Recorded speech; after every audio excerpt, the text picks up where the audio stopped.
Hey everyone. You ever feel like you're just kind of watching when it comes to learning? Like sitting on the sidelines instead of, you know, really playing the game? Oh, yeah, I know that feeling. Well, today we're going to talk about how to get in the game. And I mean, really get in it. I like it. Become a star player, right? We're diving into active participation. Oh, active participation. That sounds Yeah, and I know for a lot of us that can sound a little bit intimidative, intimidating. Yeah, scary even. for sure. But trust me on this, the rewards, huge. Absolutely. I mean, it's fascinating. It's so often we think about learning as something that we just like receive, right? Yeah. But we learn best when we're really in it, involved. So it's not enough to just like download information into our brains, like we're downloading a file or something. Exactly. It's not about passive listening. Right. Think about it this way. Imagine you're trying to learn like a new dance move. Okay. If you just watch someone do it, yeah, you might pick up a few things, the basics. Tactics, yeah. But if you actually get up and you try it yourself, You stumble a little bit, you figure out how your body moves. yeah, That's when the real learning clicks. that's when you really get it. Yeah. It's kind of like the difference between reading a recipe Yes. and actually baking the cake, right? Perfect example. You might understand the steps, Right. but you don't really get it until you're in the kitchen, flour on your face, figuring it out. Totally. And when we participate, we're not just like memorizing facts. We're making connections. Yeah. We're asking questions. We're seeing things from different angles. I like that. Yeah, it's like adding a whole new dimension to what we understand. Okay, but let's be real for a second. Sure. That thought of raising our hand in class Oh, yeah. or speaking up in a meeting, I mean, for a lot of us, Oh, yeah. it can be scary. You could send shivers right down your spine. So totally. That fear of making a mistake, sounding silly, or even worse, everyone judging us. That fear, that's incredibly common, and we need to acknowledge it. Absolutely. But here's the thing. Mistakes, they're not the enemy of learning. Oh, interesting. They're actually the fuel. Okay. Think of it like learning to ride a bike.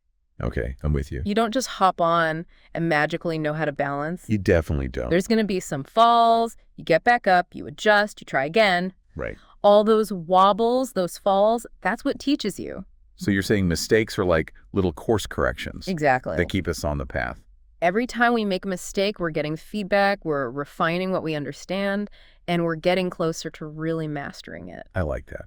And honestly, everyone makes mistakes. Yeah. Even the experts, even in their field. It's part of the process. It's all part of it. That's good to hear. Yeah. I think so many of us get stuck in that like perfectionist mindset, afraid to try anything unless we know we'll get it perfect. It's so common. But I mean, that can hold us back. Absolutely. And you know, another thing to keep in mind, most people are more worried about themselves Right. than they are about judging other people. That's true. We tend to overestimate how much attention people are paying to us.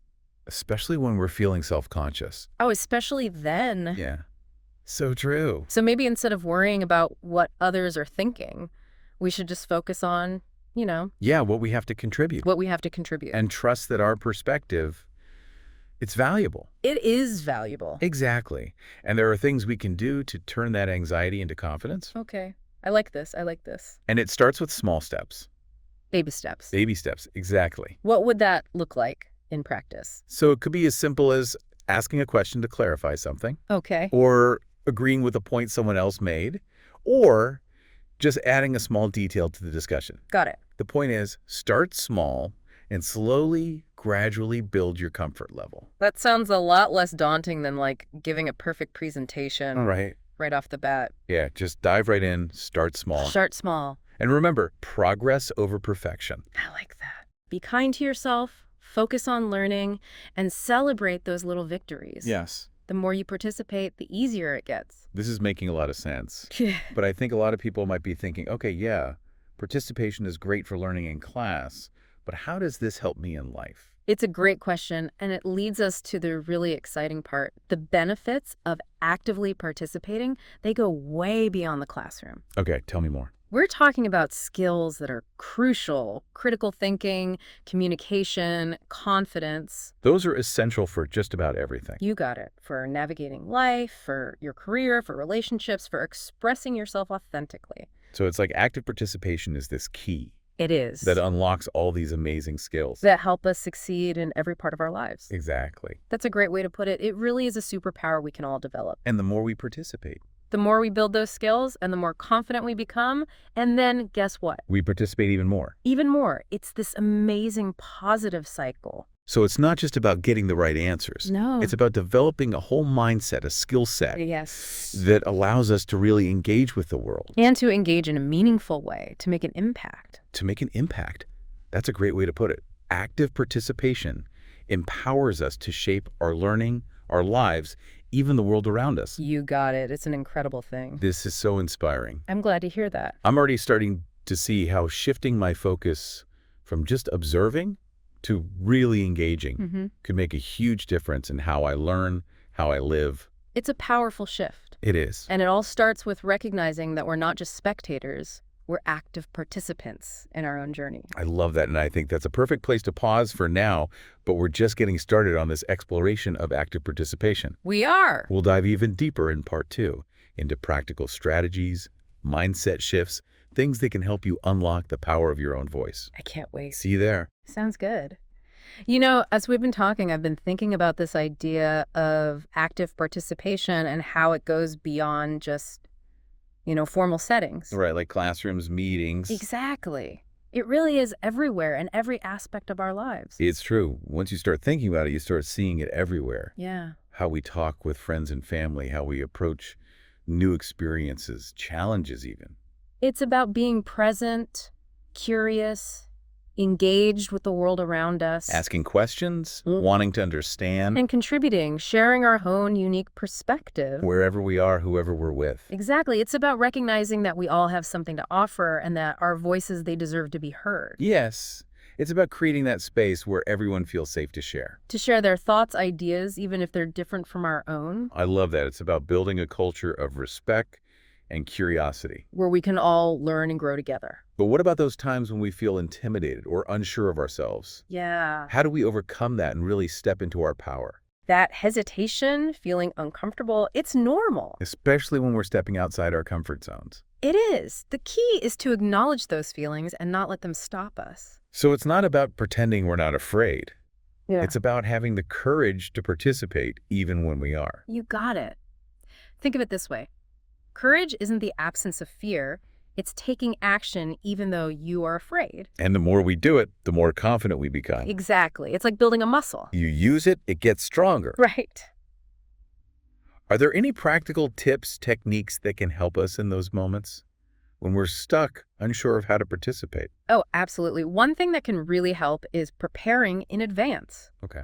Whenever you can, of course. But if you know you'll want to contribute, take some time to think things through, jot down some notes, even practice what you might say out loud. It's like having a cheat sheet It is. when you need a little boost. Yeah, and it helps you be more organized, more clear in how you communicate. So our contributions are even more impactful. Exactly. Another tip, focus on listening actively. Okay. Pay attention to what others are saying, ask questions, make sure you understand, really try to see things from their perspective. It helps us learn from each other. Yes. And Yeah. it shows them we value what they're saying. So it creates a more welcoming environment. For everyone to participate. Shifting from I need to be heard to I want to understand. Such a good point. That shift can make a world of difference. And how we connect, how we learn and grow together. It really can. When we combine that active listening with our own thoughtful contributions, Yeah.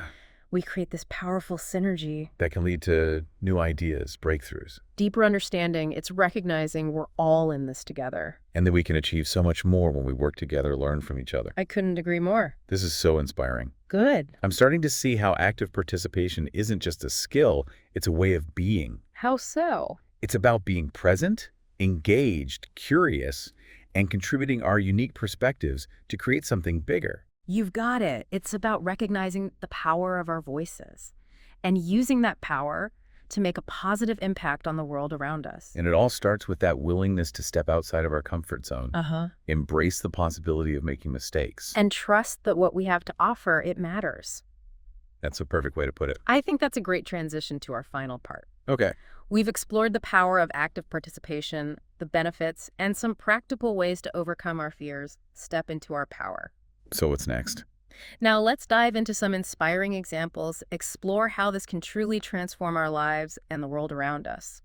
As we've been talking about active participation and how it can transform our learning and our lives, I've been thinking about all the different ways this plays out in the real world. It's amazing, isn't it? When you start looking for it, you see examples everywhere. Everywhere. From community initiatives that bring people together to solve problems, to online forums where people from all over the world share their knowledge and work together. It's like this force that connects us, empowers us, and drives progress Yeah, in so many areas of life. I agree. And I'm thinking about those historical movements that really sparked social change. Like what? The fight for civil rights, the women's suffrage movement, even the environmental movement, Absolutely. all fueled by people finding their voices, speaking up, and participating in shaping a better future. It's a testament to the power of collective action. And it's not just about these big movements either, right? Right. Active participation can be just as powerful on a personal level. Oh, for sure. How so?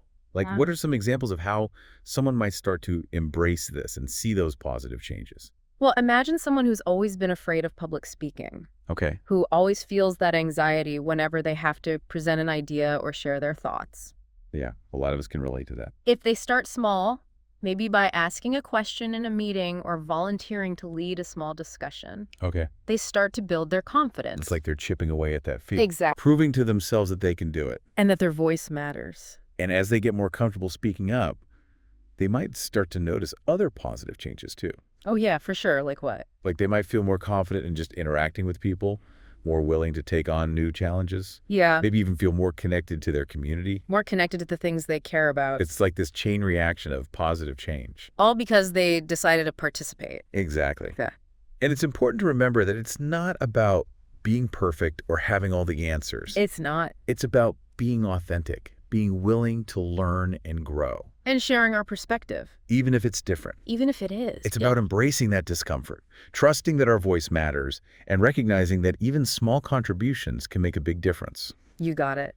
It's about realizing we're not just passive observers in our own lives, We're active creators. shaping our own experiences and contributing to the world around us. This has been such an inspiring conversation. It's given me a whole new perspective on the power of active participation Me too. and how it can transform not only our learning, but also our relationships, our careers, our communities. I couldn't agree more. It's been great talking about this with you. Likewise. And I hope everyone listening feels empowered to step into their own power as active participants, embrace the challenge, and discover the impact they can make. I love that. Yeah. So to everyone listening out there, remember, your voice matters, your perspective is valuable, and your active participation can make a world of difference. Absolutely. Thanks for joining us on this journey of exploration. Thanks for having me. And until next time, keep learning, keep growing, and keep speaking your truth. I like that. We'll see you on the next deep dive.